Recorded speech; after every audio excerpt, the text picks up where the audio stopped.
مایوس مت ہو۔ اللہ سب سے زیادہ مایوس کن لمحات میں امید بھیجتا ہے۔ سب سے بھاری بارش تاریک ترین بادلوں سے ہی ہوتی ہے۔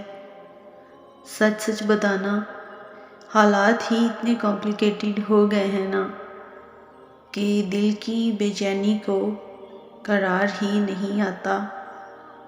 مجبوری، لاچاری سے تڑپ تڑپ کر اللہ کے سامنے آنسو بہاتے ہو۔ آنسو بہاتے بہاتے یوں لگتا ہے جیسے اندر سے دل کھول رہا ہے۔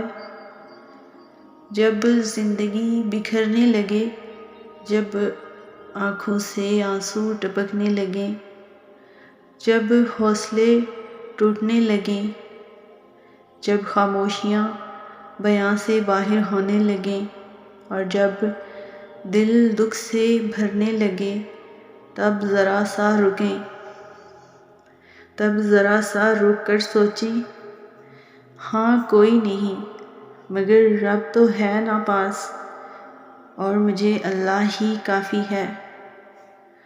مطمئن ہو جاؤ کیونکہ اب تمہیں تمہارے صبر کا انعام بہت جلد ملنے والا ہے۔ تمہارے یہ آنسو خوشیوں میں تبدیل ہونے والے ہیں، اور تم دیکھنا اللہ کی مدد آئے گی۔ وہ ایسی مدد کرے گا کہ تم گمان بھی نہیں کر سکتے۔ وہ تمہیں ایسے تھام لے گا کہ تم شکر کرتے نہیں تھکو گے۔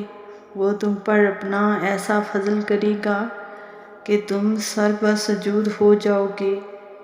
پھر تم سمجھ جاؤ گے کہ جب وہ عطا کے دروازے کھولتا ہے نا تو بے حساب دیتا ہے۔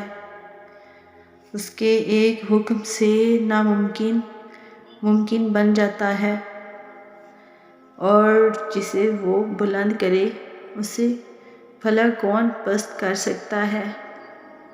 وہی تو ہے جو سارے خساروں کو نفع میں بدلنے پر قادر ہے۔ پھر اللہ فرماتا ہے، کوئی ہے جو غم میں مبتلا ہے، میں اس کے غم مٹا دوں۔ سر سجدے میں خود جھکنے لگتے ہیں، دعاؤں میں آنکھوں سے آنسو خود ہی بہنے لگتے ہیں۔ وہ اپنے بندے کو آزمائش میں ڈال کر وہاں سے راستہ نکالتا ہے جہاں سے انسان بالکل نا امید ہو جاتا ہے۔ جب معاملات اللہ کے کن پر آ جاتے ہیں نا، تب دنیا کی باتیں معنی نہیں رکھتی۔